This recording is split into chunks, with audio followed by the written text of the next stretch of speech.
പ്രണാമം. പ്രണാമം ദേവപ്രമുഖരെ. ഭഗവാനെ, അങ്ങയുടെ ഉപദേശമനുസരിച്ച് ഞങ്ങൾ കൈലാസനാഥനെ കാണുകയും ഭഗവാന്റെ സാന്നിധ്യത്തിൽ ദൈത്യരുമായി പാലാഴി മദനത്തിനായി സന്ധി ചെയ്യുകയും ചെയ്തു.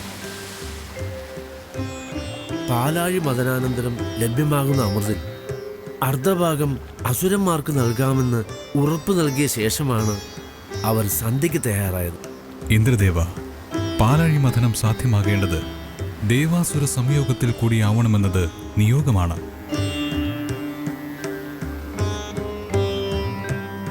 പാലാഴി മഥനത്തിന്റെ ഉദ്ദേശ്യം ദേവവൃന്ദങ്ങൾക്ക് ദർശനാകർഷണീയത വർദ്ധിപ്പിക്കുക എന്നതു മാത്രമല്ല,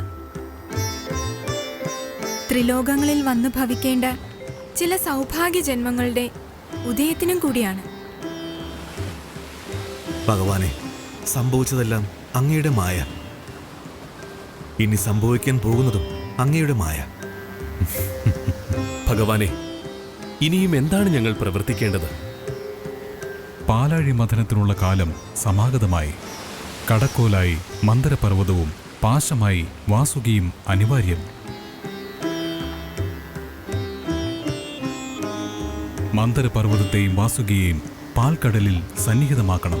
ഭഗവാനെ, മന്ധരപർവ്വതത്തെ പാലാഴിയിൽ എത്തിക്കുക എന്നുള്ളത് ഞങ്ങളാൽ പ്രാപ്തമല്ല.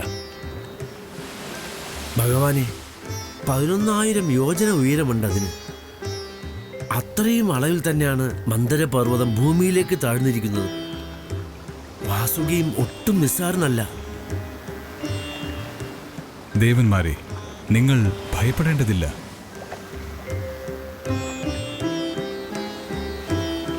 പാലാഴി മഥനത്തിന് കടകോലാക്കുവാൻ മന്ദരപർവ്വതത്തെ നാം തന്നെ ഗരുഡൻ മുഖേന പാലാഴിയിൽ സന്നിഹിതമാക്കാം.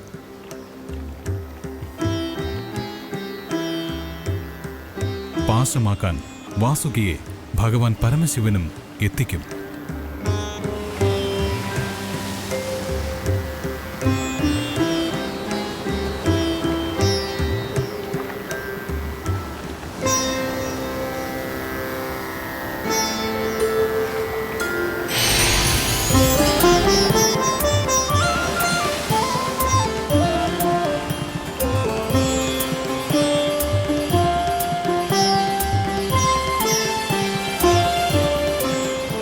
അല്ലയോ കശ്യപപുത്രനായ ഗരുഡദേവ, പാലാഴി മഥനത്തിന് കടക്കോലാക്കുന്നതിനു വേണ്ടി മന്ദരപർവ്വതത്തിന്റെ സേവനം അത്യന്താപേക്ഷിതമായിരിക്കുന്നു. ഭഗവാൻ മന്ദരപർവ്വതത്തിന്റെ അനുവാദം വാങ്ങിയ ശേഷം പർവ്വതത്തെ പാലാഴിയിലെത്തിക്കണം. ഭഗവാൻ, പാലാഴി മന്ദിരത്തിൽ അങ്ങ് നിർദ്ദേശിച്ച സേവനം ചെയ്ത് പങ്കാളിയാകുന്നതിൽ നാം ഏറെ സന്തോഷിക്കുന്നു. പക്ഷെ ഭഗവാനെ, പർവ്വതം അടർത്തിമാറ്റാൻ മാത്രമുള്ള മൂർച്ച അടിയന്റെ അധരങ്ങൾക്ക് പോരാ. അതോർത്തങ്ങ് വ്യസനിക്കണ്ട. മന്ദരപർവ്വതത്തെ ഛേദിച്ചു മാറ്റുന്ന കർമ്മം നമ്മുടെ സുദർശന ചക്രം നിർവഹിച്ചുകൊള്ളും.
എല്ലാവരും ശ്രദ്ധിച്ച് കേൾക്കുക.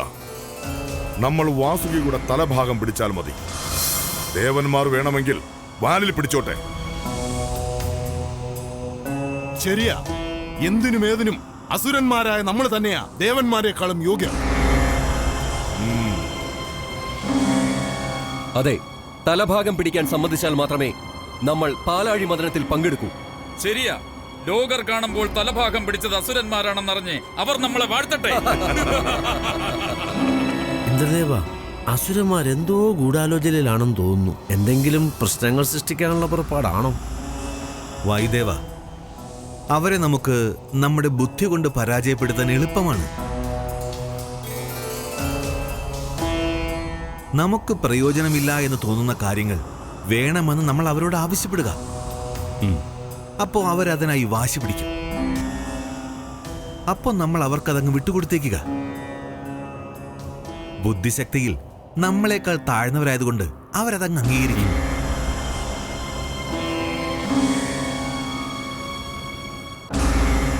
അതെ അതെ. ഉദാഹരണത്തിന് വാസുകിയുടെ തലഭാഗം നമ്മൾ പിടിക്കാമെന്ന് പറയണം അവരോട്. അപ്പോൾ അവരതിനായി വാശി പിടിക്കും. എങ്കിൽ നമ്മൾ വാൽഭാഗം കൊണ്ട് തൃപ്തിപ്പെടാമെന്ന് പറയുക.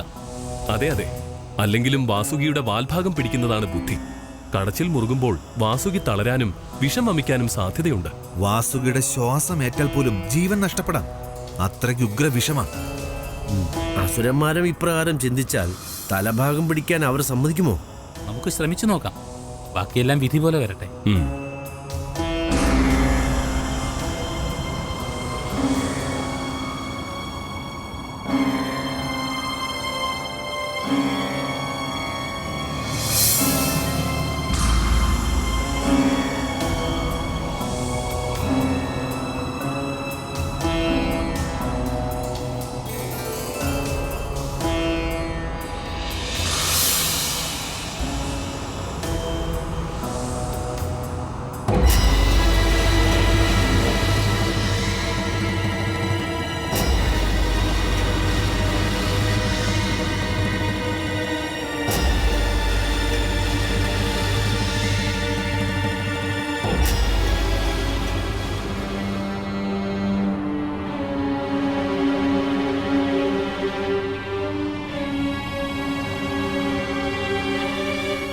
പാലാഴി മഥനം ആരംഭിക്കാൻ സമയമായി. മന്ധര പർവ്വതത്തെ ചുറ്റി നിൽക്കുന്ന വാസുകിയുടെ ഇരുവശങ്ങളിലുമായി നിന്ന് കടച്ചിൽ ആരംഭിക്കാം. ദേവന്മാർ വാസുകിയുടെ നിർത്തൂ. എല്ലാം നിങ്ങൾ തന്നെ തീരുമാനിച്ച് ചെയ്യാനാണെങ്കിൽ പിന്നെ എന്തിനാണ് ഞങ്ങളെ ക്ഷണിച്ചു വരുത്തിയത്? നിങ്ങൾ പറയുന്നത് എല്ലാം അനുസരിക്കാൻ ഞങ്ങൾ നിങ്ങളുടെ ഭൃത്യന്മാരൊന്നുമല്ല. ക്ഷമിച്ചാലും അസുരരാജ, അങ്ങയുടെ അഭീഷ്ടം പോലെ ഇഷ്ടമുള്ള ഭാഗം പിടിച്ചോളൂ. വാൽഭാഗം നിങ്ങൾ പിടിക്കുന്നതിൽ ഞങ്ങൾ ദേവകൾക്ക് ഒരു വിരോധവുമില്ല. സാധ്യമല്ല.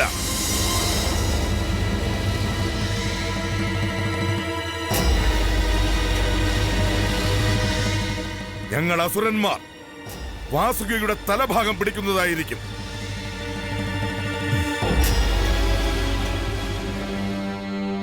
സമ്മതമല്ലെങ്കിൽ പാലാഴി മഥനം ആരംഭിക്കും മുമ്പേ തന്നെ പദ്ധതി ഉപേക്ഷിക്കാം. വേണ്ട വേണ്ട, അങ്ങയുടെ അഭീഷ്ടം അതാണെങ്കിൽ അങ്ങനെ തന്നെ നടക്കട്ടെ. അസുരന്മാർ തലഭാഗവും ദേവന്മാർ വാൽഭാഗവും പിടിക്കട്ടെ. സമ്മതം. പാലാഴി മഥനം ആരംഭിക്കാം.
ഐശ്വര്യമുള്ള ധേനു.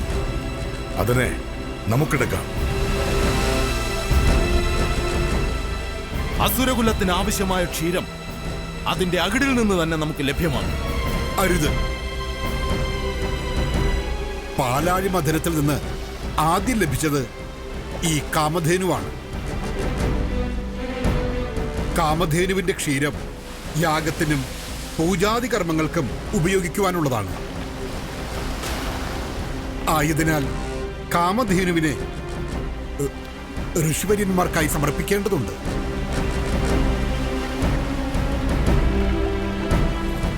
ഇനി ഉയർന്നു വരുന്നതെന്തോ അത് നിങ്ങൾക്ക് സ്വന്തമാക്കാം.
നാരദരെ, പറഞ്ഞ വാഗ്ദാനം അനുസരിച്ച് രണ്ടാമത് ലഭിക്കുന്നത് എന്തോ അത് ഞങ്ങൾക്കുള്ളതാണ്. അത് നിങ്ങൾക്ക് തന്നെയാണ് ചേരുന്നത്. സന്തോഷത്തോടെ സ്വീകരിച്ചാലും. ഭാവവും രൂപവും കൊണ്ട് അസുരകുലത്തിന് ഏറെ ശോഭ പകരുന്നവളാകും ഇവൾ. ഇവർ മൂദേവി അഥവാ ജ്യേഷ്ഠ എന്നറിയപ്പെടും. അമംഗളങ്ങളുടെ ദേവതയായിരിക്കും ഇവർ. അതുകൊണ്ട് ശുഭകാര്യങ്ങൾക്ക് ഇവളുടെ സ്ഥാനം അകലെയാണ്. ഇവളെ അസുരന്മാർ സ്വന്തമാക്കട്ടെ.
സാമാന്യ സുന്ദരികളായ ഇവരെ അസുരന്മാരായ ഞങ്ങൾക്ക് വേണം. അരുത്. നിരീശ്വരന്മാർ ബധിരന്മാരെ പോലെയാണ്. കേൾക്കാൻ ആരുമില്ലെങ്കിലും അവർ സ്വയം ബാധിച്ചുകൊണ്ടേയിരിക്കും.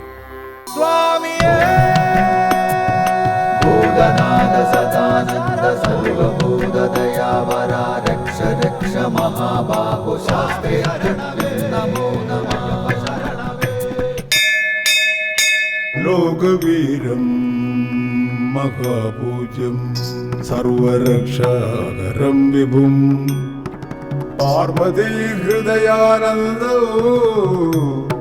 ശാസ്താരം പ്രണമാമ്യഹം.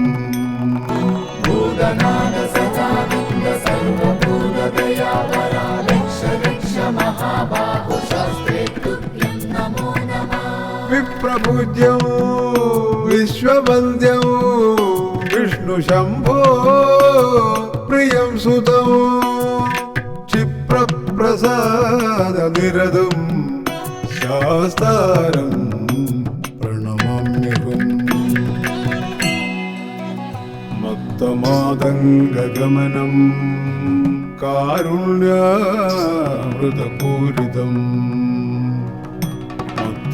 മത്തമാതംഗഗമനം കാരുണ്യാമൃതപൂരിതം സർവവിഗ്രഹരം ദേവം ശാസ്താരം പ്രണമാമ്യഹം.